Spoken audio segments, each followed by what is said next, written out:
Hi, this is Quinn, and welcome to QuinTech. So in this video, I'm going to reassemble my drive chassis that has the power supply and everything on my Amiga 2000, and I'm going to talk about my CD-ROM drive that I think saved my system from the fall.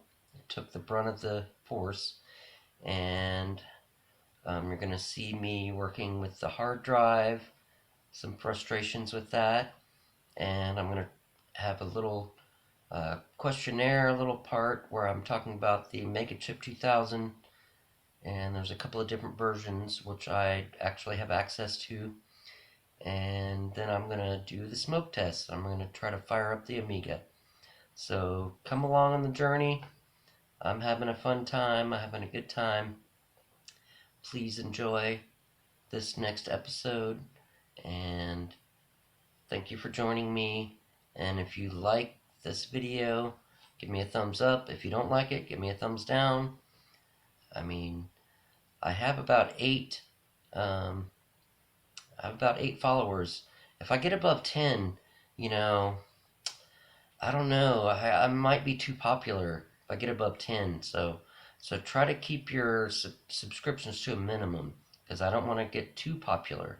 If I get too popular, then I might just blow up all over the internet. And God forbid I do that, then I'm going to have to answer all these questions and emails and everything. It's going to be a lot of work for me. So anyway, I am being a little sarcastic when I say that. So if you like it, give me a like, subscribe if you like the channel, and welcome to my next journey, and come along with me, and thank you for joining me, and you have a great night. Alright, take care. Alright, so I'm just going to do a quick wipe down on these parts of the chassis, and this is the top of the power supply. Apparently I had lost some footage. I have recorded myself disassembling all this stuff and cleaning out the power supply. I used just like a toothbrush and a vacuum to suck out all the dust. And I inspected that CD-ROM drive, which does not appear like it's going to work, which is fine. Like I said, I don't really have a whole lot of stuff for CD on my Amiga, but it would have been a nice way to be able to transfer files. I don't have a null modem cable anymore. My friend Adam, who I keep mentioning, he hooked me up with a bunch of stuff before I left Albuquerque. He gave me some null modem cables. I believe it was him. Serial and parallel. And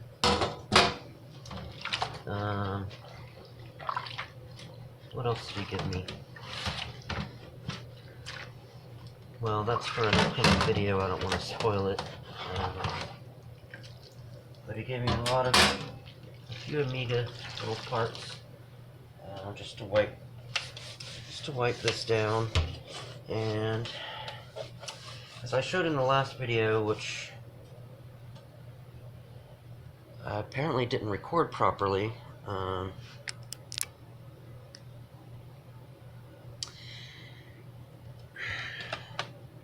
here's that janky thing. See, it's all cracked right there, and if you look at the bottom, it's all bulged out. See how the bottom is deformed right there? And look at this side. See, so it's... I don't think I'm going to be able to salvage this. But I am going to install it back in for right now, because I don't know where my terminating resistors are for my SCSI drives. And, well, I don't see one on here. Maybe I have them installed on my hard drive.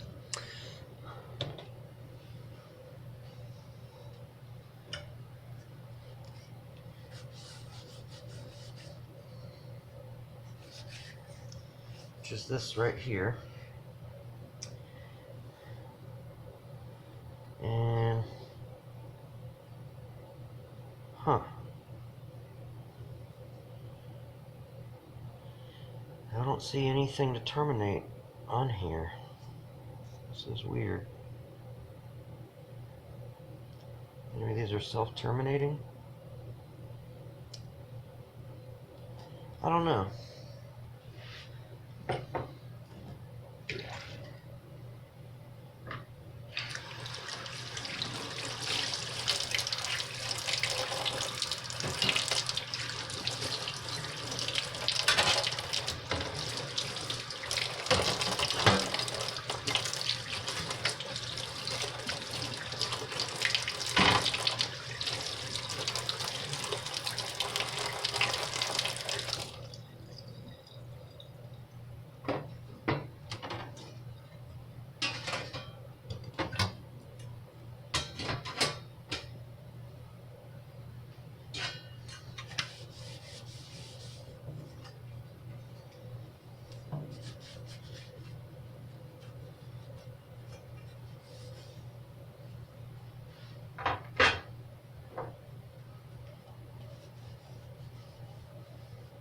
Thing feels rather light compared to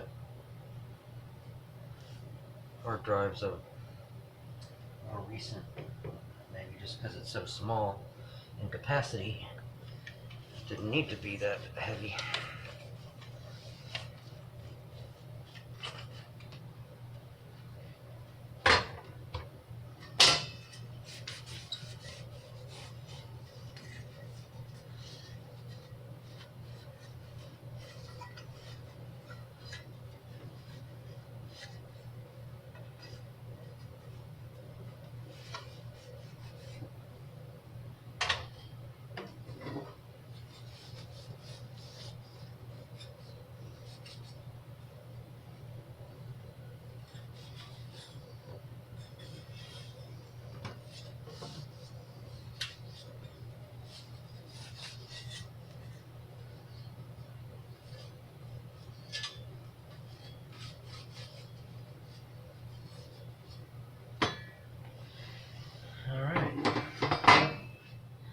Okay, so I clean this out, like I say, with a toothbrush and a vacuum cleaner. And I don't see any bulging capacitors. I learned they bulge on the top, supposedly. I don't know, it worked last time I used it.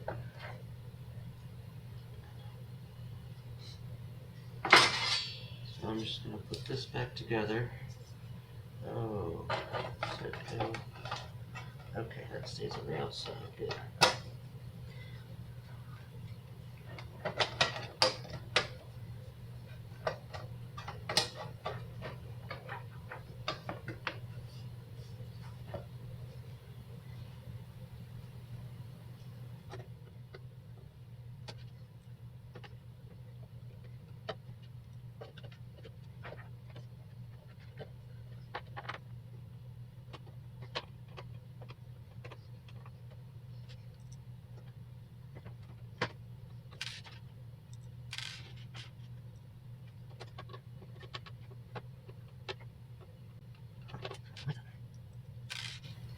Need a magnetic tip.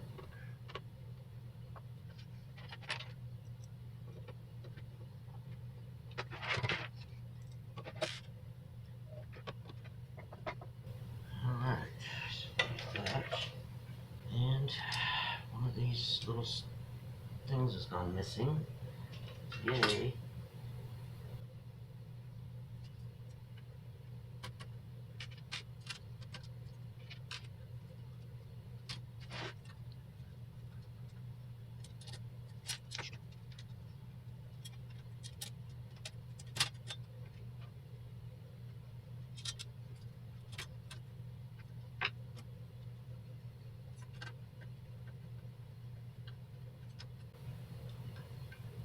Oops,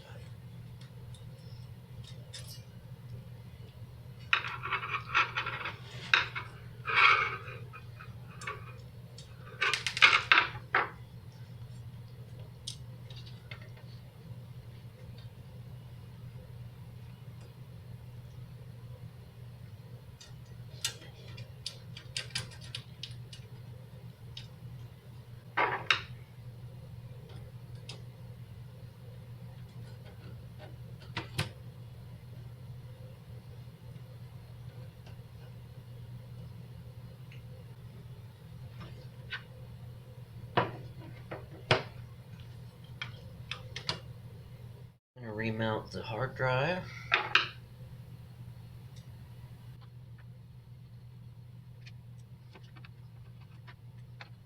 So there's that assembly.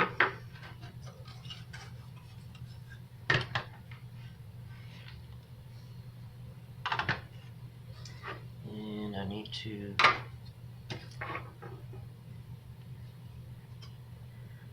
remount this. I'm just going to put it back in like it was, just to make sure everything is the same.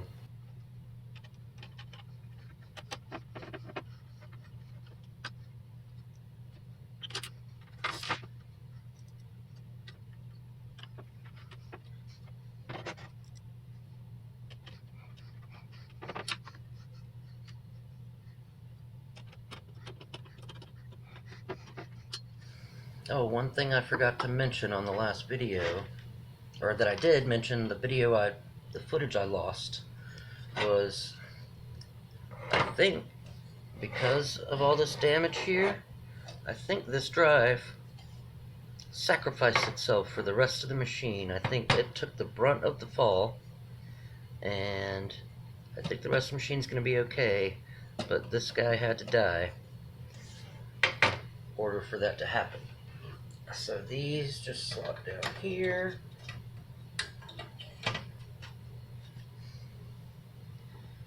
And you got 4 screws again.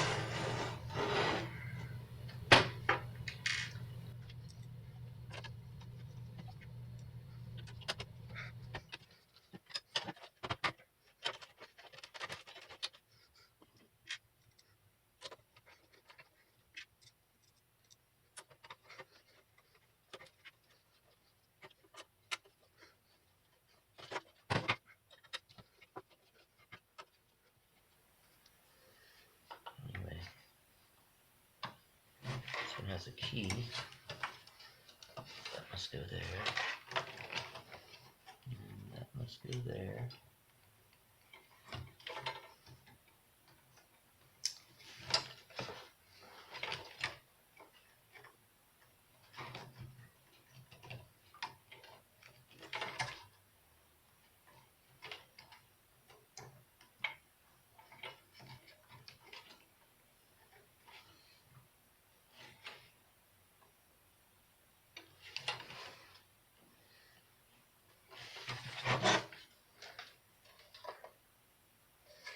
Shit.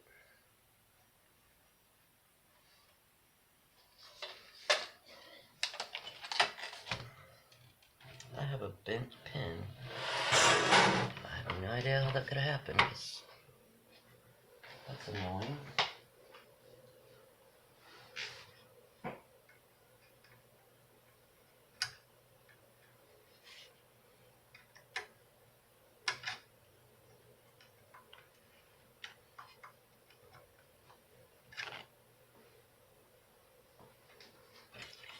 Yeah, look at that.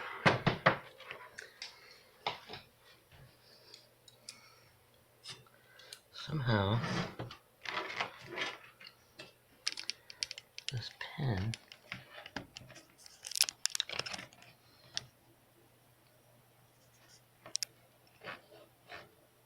on the end, right here, somehow got bent. I don't know how that happened.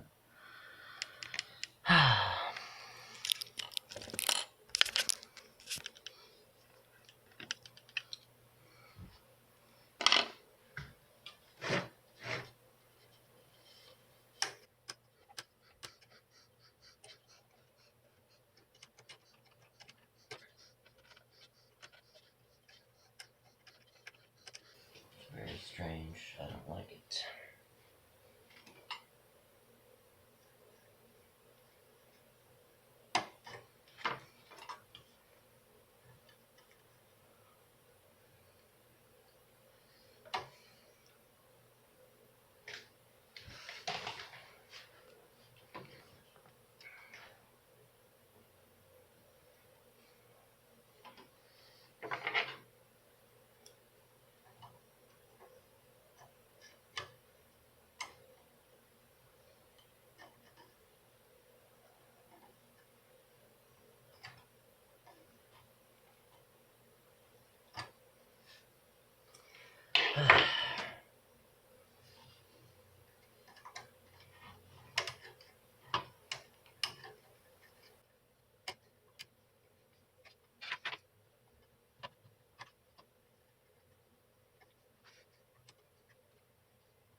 drive wasn't toast before. It probably is now. Yeehaw.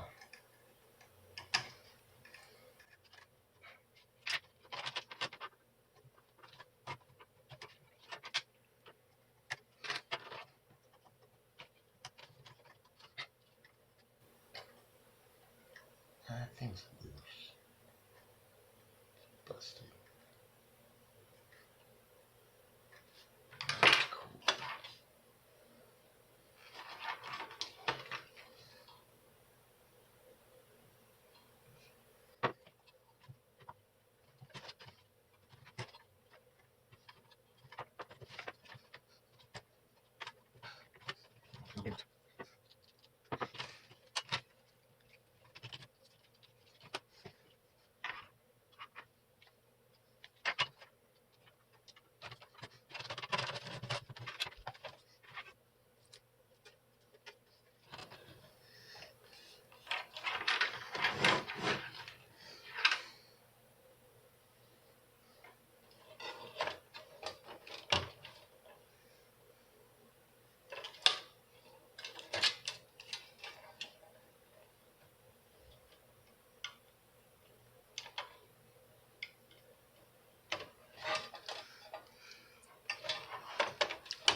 Okay, there's that.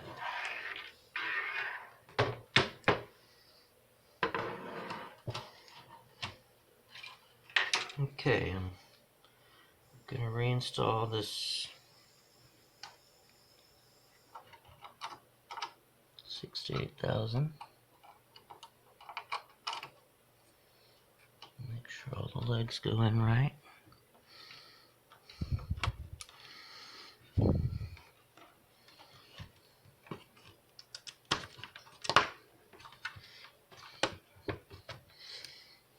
Okay. So this is kind of a curiosity. There's two models of the MegAChip.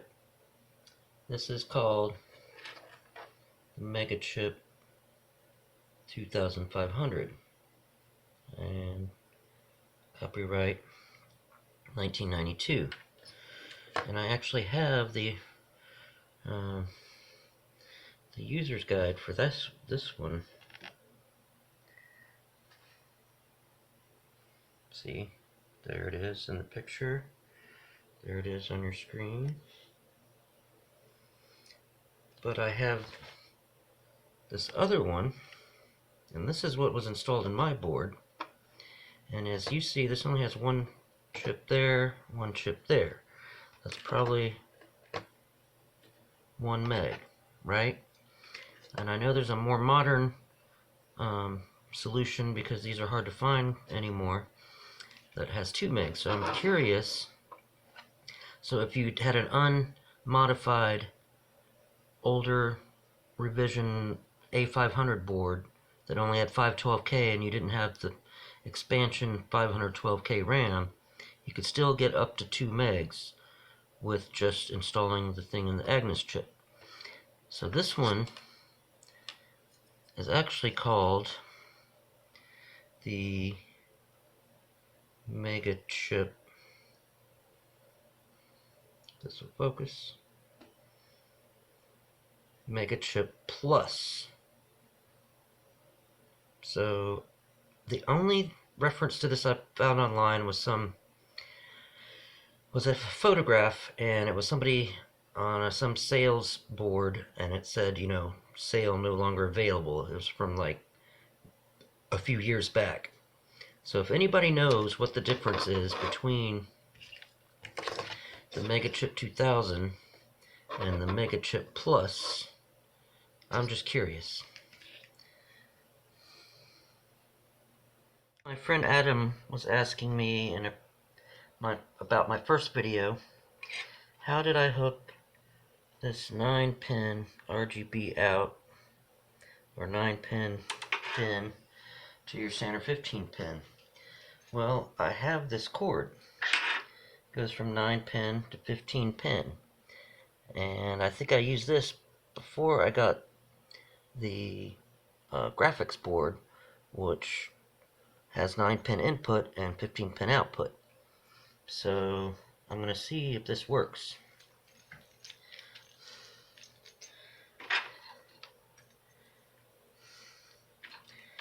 To get a display.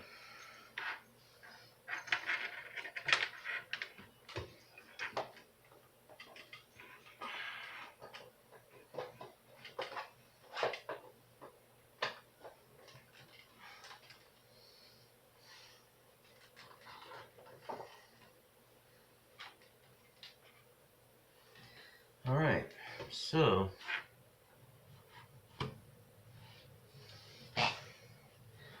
we're at the moment of truth.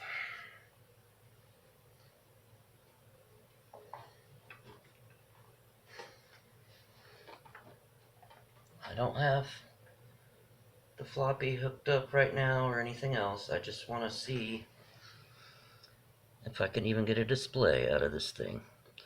So on 3, 2, 1.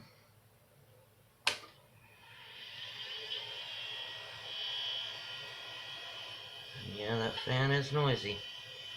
I knew you can replace those fans somehow. The hard drive don't sound good. I don't think that's going to be working.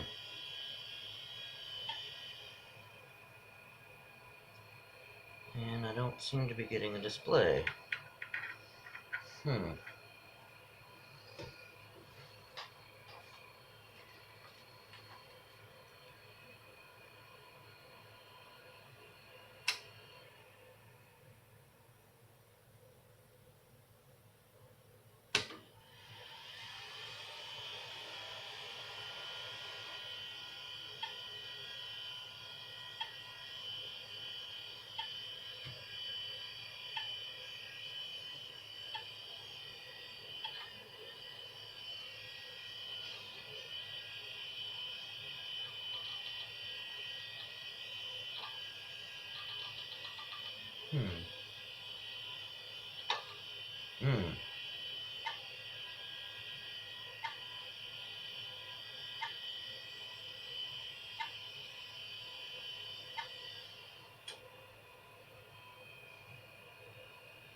Well, no display.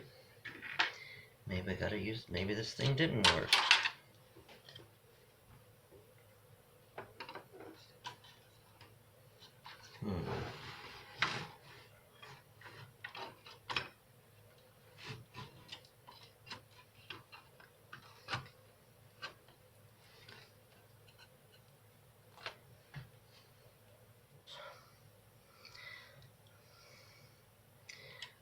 This plugs into the RTG card, 9 pin to 9 pin, and then this is 15 pin out, VGA into here.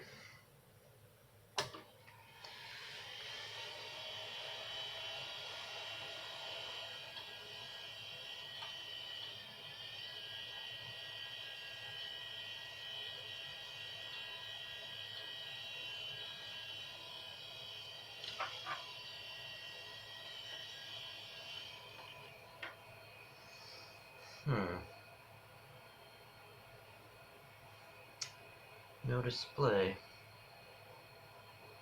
I'm kind of disappointed. I thought I'd get something.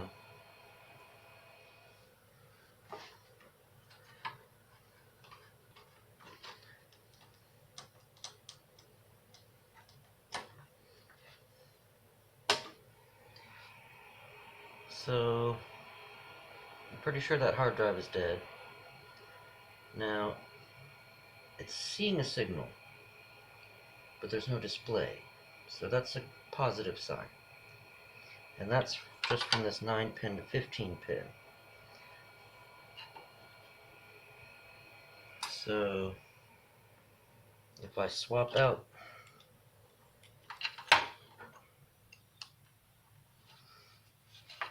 pass-through to the video card.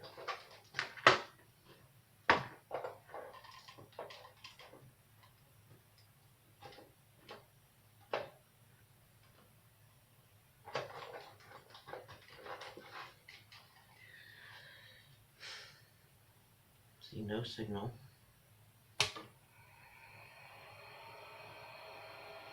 But then it kind of lightens up a little bit. You don't see anything on the screen. So I'm getting something's working here, but not the way it should be.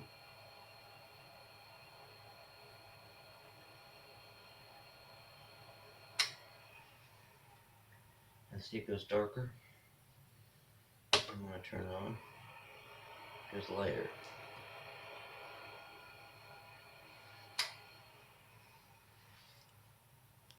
So maybe it's at 68,000, since that socket's messed up. I'm pretty sure if I put this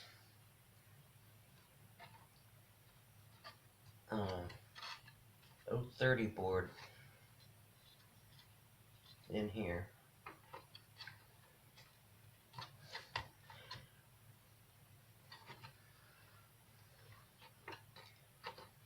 it will bypass. It's going to bypass that 68,000. So let's see. If that makes any difference.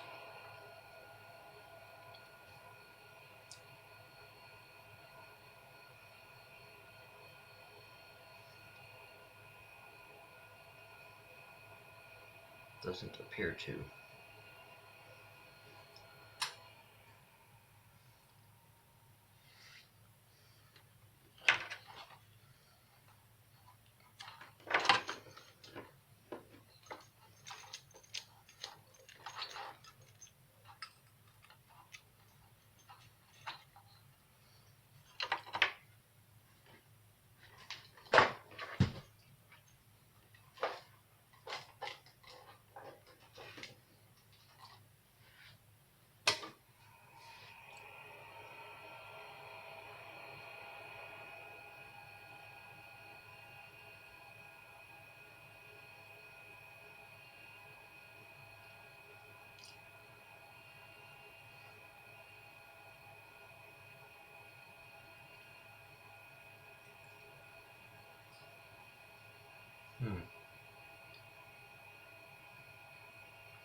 Well,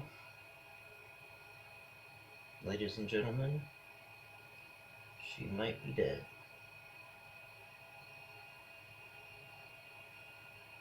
I'm going to do some research and see if I can get some ideas of how to fix this.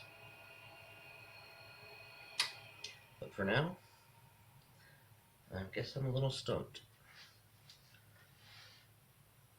Alright, well, I'll talk to you later.